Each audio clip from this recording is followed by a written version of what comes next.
সত্যি নিলয় পাঠশালাতে তোমাদের স্বাগতম। আশা করি তোমরা নিশ্চয়ই ভালো আছো। আমরা আজকের ক্লাসটি করব যারা তৃতীয় শ্রেণীতে ভর্তি পরীক্ষা দেবে তাদের একটি গুরুত্বপূর্ণ ক্লাস।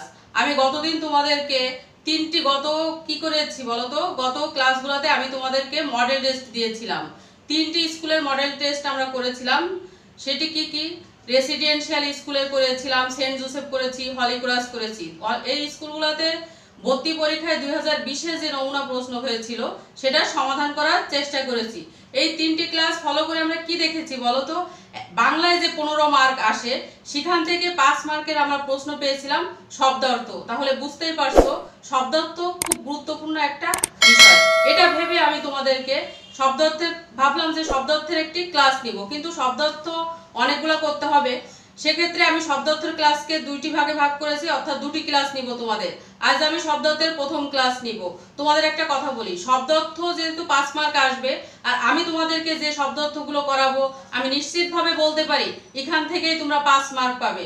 শুধুমাত্র ভর্তি পরীক্ষা না, ক্লাসে যে পরীক্ষাগুলো তোমরা দিবে সেখানেও এখান থেকেই শব্দার্থ পাবে।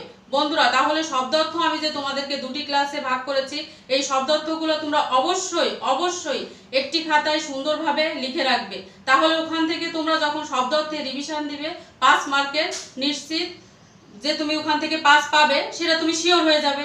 তাহলে আমরা কি করি, আজকের ক্লাসটি খুব মনোযোগ সহকারে দেখি। এসো তাহলে বন্ধুরা, আজ আমরা শব্দার্থের ক্লাসটি শুরু করি।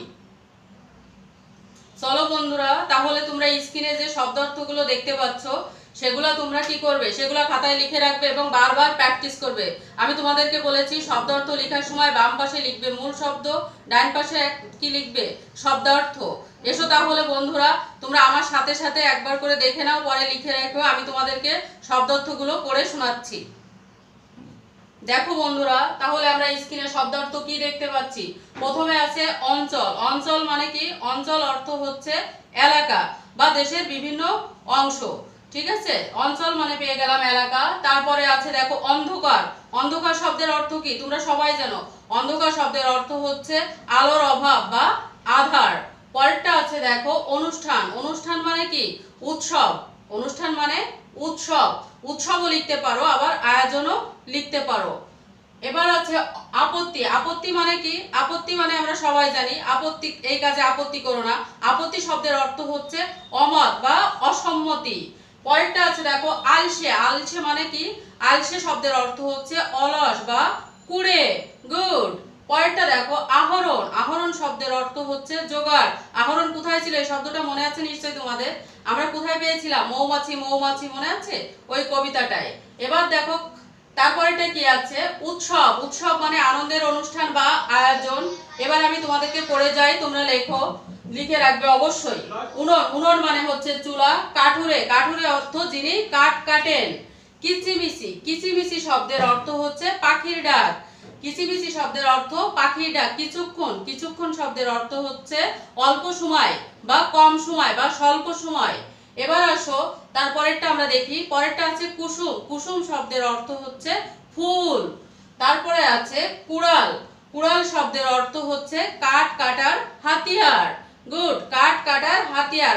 তারপরে কি আছে বলতো? তারপরে আছে তোমরা দেখতে পাচ্ছ কুল। কুল মানে নদীর তীর। এবার আছে দেখো কোষ। কোষ মানে হচ্ছে কুয়া বা কাঁঠালের কি?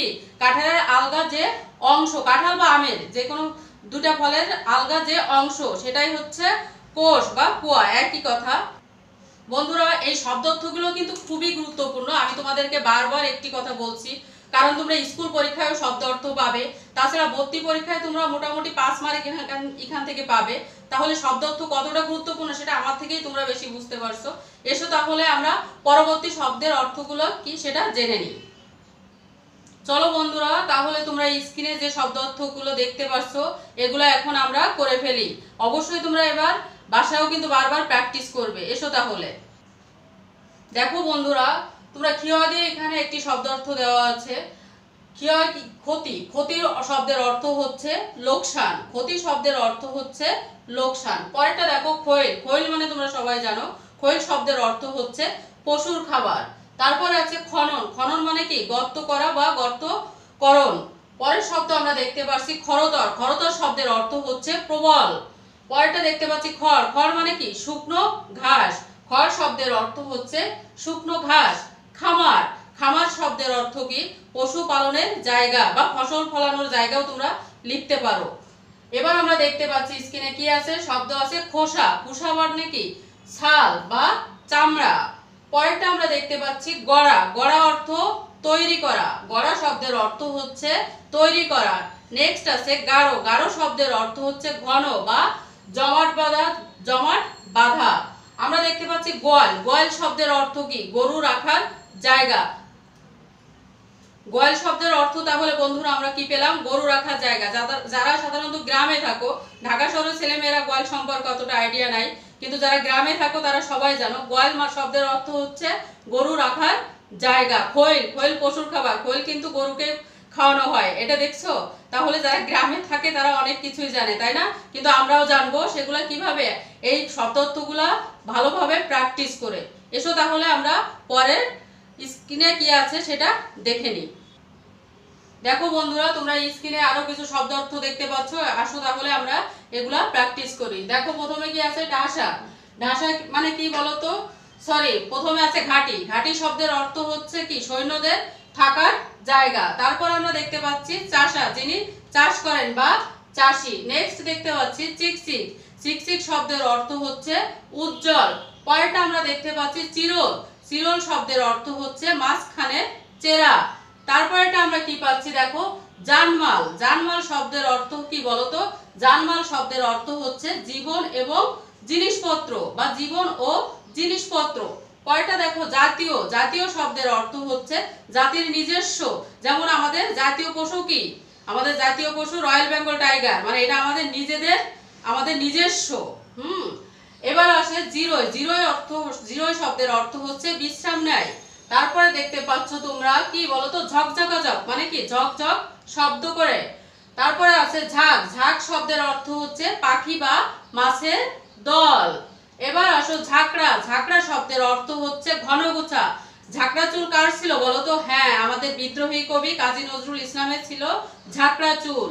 তারপরটা দেখতে পাচ্ছ ঝুড়ি। ঝুড়ি শব্দের অর্থ কি বলতো? বাঁশ বা বেতের তৈরি জিনিসপত্র। এবার আসো টলটলে। টলটলে শব্দের অর্থ হচ্ছে পরিষ্কার। আমরা অনেক সময় বলে থাকি টলটলে পানি মানে কি? পরিষ্কার পানি। পরেরটা আমরা দেখতে পাচ্ছি ঢাসা। ঢাসা শব্দের অর্থ কি? ঢাসা শব্দের অর্থ হচ্ছে কাঁচা ও পাকার মাঝামাঝি। আমরা সবাই কি? ঢাসা পেয়ারা খেতে ভালোবাসি। বন্ধুরা, এখানে আমরা কি করলাম? অনেকগুলো কিন্তু শব্দার্থ অলরেডি শিখে ফেলেছি। এখানে দেখো ঢাসা, আরো কিছু অনেক, সবগুলো শব্দার্থই কিন্তু তোমাদের জন্য খুবই গুরুত্বপূর্ণ। আমি একই কথা বারবার কি করছি? পুনরাবৃত্তি করছি। কেন করছি? তোমাদের জন্য। তোমাদের হয়তো শুনতে খুব বিরক্তি লাগছে, কিন্তু বিরক্ত হওয়ার কিছু নাই। কারণ হচ্ছে তুমি বিরক্ত হয়ে কি হবে? এখান থেকে তোমাকে 5 মার্ক আসবেই। তুমি এই শব্দার্থগুলো সঠিকভাবে সুন্দরভাবে করতে পারলে 5 মার্ক নিশ্চিত পাবে। এসো তাহলে বন্ধুরা আমরা কি করি? আমরা আরো কিছু শব্দার্থ এখন শিখে নেই। দেখো বন্ধুরা, তোমরা কিন্তু আরো কিছু শব্দার্থ দেখতে পাচ্ছ। তোমরা আমার সাথে সাথে এই শব্দার্থগুলো পড়বে এবং খাতায় লিখে রাখবে। এসো তাহলে আমরা এগুলা প্র্যাকটিস করি। দেখো প্রথমে কি দেখতে পাচ্ছ? ঢালু। ঢালু শব্দের অর্থ হচ্ছে নিচু। তারপরে তোমরা দেখতে পাচ্ছ তালপুকুর। তালপুকুর শব্দের অর্থ হচ্ছে যে পুকুরের পাড়ে অনেক তাল গাছ আছে। নেক্সট আমরা দেখতে পাচ্ছি তরতর করে। তরতর করে শব্দের অর্থ কি? তাড়াতাড়ি করে। তরতর করে গাছটি বড় হয়ে গেল, তাই না? এবার দেখো তারপরে হচ্ছে তৃণলতা। তৃণলতা শব্দের অর্থ কি? ঘাস ও লতাপাতা। পরের শব্দ আমরা দেখতে পাচ্ছি দলবল। দলবল শব্দের অর্থ কি? দলের সবাই। তোমরা যখন স্কুলে খেলাধুলা করো তখন কি দল বলে খেলাধুলা করো, তাই না? মানে তোমরা দলের যে গ্রুপ আছে সেই দলের সবাই মিলে খেলাধুলা করো। পরের শব্দ কি দেখতে পাচ্ছ? দানা।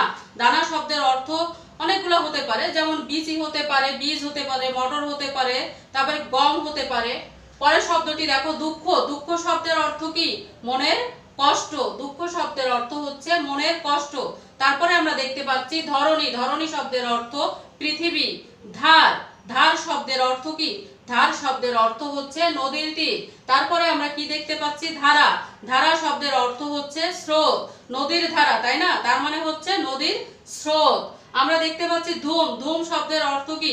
ধুম শব্দের অর্থ হচ্ছে জাক জমক। আশা করি বন্ধুরা তোমরা অবশ্যই শব্দার্থগুলা খাতায় লিখে রেখেছো, কারণ খাতায় লিখে রাখলে তোমাদের কি পরবর্তীতে রিভিশন দিতে অনেক সহজ হবে। এসো তাহলে আমরা পরের শব্দার্থগুলো দেখে নিই। দেখো বন্ধুরা, পরের শব্দার্থগুলো কি আছে তোমরা আমার সাথে পড়ে ফেলো এবং অবশ্যই খাতায় লিখে রাখবে। দেখো আমরা কি দেখতে পাচ্ছি, নবান্ন। নবান্ন মানে কি? নতুন ধান থেকে যে চাল পাওয়া যায় সেই চালে পিঠা পায়েসের উৎসব। তারপরে তোমরা কি দেখতে পাচ্ছ, নাওয়া। নাওয়া শব্দের অর্থ হচ্ছে গোসল করা। এবার আমরা দেখতে পাচ্ছি কি বলতো, নাস্তা। নাস্তা মানে আমরা সবাই জানি সকালের খাবার। সকালের খাবারই হচ্ছে নাস্তা। তারপর আছে পরীক্ষা। পরীক্ষা নট পরীক্ষা। পরীক্ষা শব্দের অর্থ হচ্ছে শত্রুর আক্রমণ থেকে মাটিতে তৈরি গর্ত। তারপরে আমরা দেখতে পাচ্ছি পাহারাদার। পাহারাদার মানে কি? যিনি পাহারা দেয় বা পাহারা দেন যিনি। এবার আমরা দেখতে পাচ্ছি পাড়ি। পাড়ি শব্দের অর্থ হচ্ছে পাড়। এবার আমরা দেখতে পাচ্ছি পিপিলিকা। পিপিলিকা শব্দের অর্থ হচ্ছে পিঁপড়া। পিলপিল। পিলপিল শব্দের অর্থ কি? পিঁপড়ের চলা। পিঁপড়ে কেমনে চলে? পিলপিল করে চলে না, 6 পায়ে। এখন আছে পেরোলেই। পেরোলেই মানে হচ্ছে পার হলেই। পেরোলেই শব্দের অর্থ পার হলেই। পুহানো। পোহানো শব্দের অর্থ হচ্ছে কি? উপভোগ করা। পোহানো শব্দের অর্থ উপভোগ করা। প্রবেশ করা। প্রবেশ করা শব্দের অর্থ কি? ঢোকা। এবার আমরা দেখতে পাচ্ছি প্রচন্ড। প্রচন্ড শব্দের অর্থ হচ্ছে ভয়ানক। প্রচন্ড বিপদ হলো, তার মানে কি? ভয়ানক বিপদ হলো। এখন আমরা দেখতে পাচ্ছি প্রার্থনা। প্রার্থনা শব্দের অর্থ হচ্ছে কোনো কিছু চাওয়া বা মোনাজাত। এবার আছে ফলে। ফলে শব্দের অর্থ হচ্ছে কি? জন্মায়। ফের। ফের শব্দের অর্থ হচ্ছে আবার। ফের মানে তাহলে কি? ফের মানে আবার। ফলে শব্দের অর্থ হচ্ছে জন্মায়, ফের শব্দের অর্থ হচ্ছে আবার। আমরা তাহলে আজকে অনেকগুলো শব্দার্থ শিখলাম। এখান থেকে কিন্তু তোমাদেরকে নিশ্চিতভাবে আমি বলতে পারি এখান থেকে 5 মার্ক তোমরা পাবে। কিন্তু হ্যাঁ, তোমাদেরকে শব্দার্থের আরেকটি ক্লাস করতে হবে। আমি শব্দার্থের আরেকটি ক্লাস পরবর্তী ক্লাসে তোমাদেরকে অবশ্যই দিব। তোমরা অবশ্যই আমার কি ক্লাসগুলো ফলো করবে। আমি আশা করি তোমরা সবাই ক্লাসটি সুন্দরভাবে বুঝতে পেরেছো। আর বুঝতে না পারলে কি করবা? অবশ্যই খাতায় লিখে রাখবা। তোমরা ভিডিও টেনে টেনে দেখে তোমাদের সুবিধা মতো খাতায় নোট করে নিয়ে নিও। পরবর্তী ক্লাসটি অবশ্যই আমি তোমাদের রিকোয়েস্ট করব তোমরা ফলো করবে। শুধুমাত্র ভর্তি পরীক্ষার জন্য নয়, তোমাদের স্কুলেও তো পরীক্ষা হবে, সেখানেও তো তোমাকে শব্দার্থের উত্তর দিতে হবে। আমার বন্ধুরা, তোমাদের যদি আরেকটা কথা বলছি, তোমাদের যদি কোনো বিষয়ে বা কোনো বিষয়ের কোনো নির্দিষ্ট অংশে কোনো সমস্যা হয়, তোমরা আমাকে ভিডিওতে নিচে কি কমেন্ট করে জানিও। আমি তোমাদেরকে সে বিষয়ে সমস্যার সমাধান দেওয়ার অবশ্যই চেষ্টা করব। কারণ আমার উদ্দেশ্যই হচ্ছে তোমরা বাংলাদেশের যে কোনো প্রান্তে ভালো ভালো স্কুলে তোমরা চান্স পাও। এটা তোমরা চান্স পেলে আমার সুবিধা। আমরা ফিজিক্যালি সাধারণত ক্লাস নিয়ে থাকি, কিন্তু তোমরা জানোই আমাদের দেশের চরম একটা সংকটময় মুহূর্তের মধ্যে পার হচ্ছে। শুধুমাত্র আমাদের দেশ না, গোটা বিশ্ব এখন করোনায় থমকে গেছে। তাই আজ আমরা কি তাও আমরা সুযোগ পেয়েছি আমাদের ডিজিটাল বাংলাদেশের মাধ্যমে। অনলাইনের এত প্রভাবের ফলে, অনলাইনের যে এত ব্যাপক ভাবে ছড়িয়ে গেছে, তার জন্য আমরা অনলাইনে ক্লাস নিতে পারছি বা তোমাদেরকে আমি এভাবে ভিডিও তোমাদের মাধ্যমে কাছে ছড়িয়ে দিতে পারছি। আশা করি তোমাদের মাধ্যমে আরো অনেকে এই ভিডিওগুলো দেখতে পারবে। আজ আমি আর ক্লাসটি বেশি দীর্ঘায়িত করছি না। তোমরা সবাই বাসায় থেকো, ভালো থেকো। আর অবশ্যই অবশ্যই বাসায় প্রচুর পরিমাণে পড়ালেখা করো। ধন্যবাদ।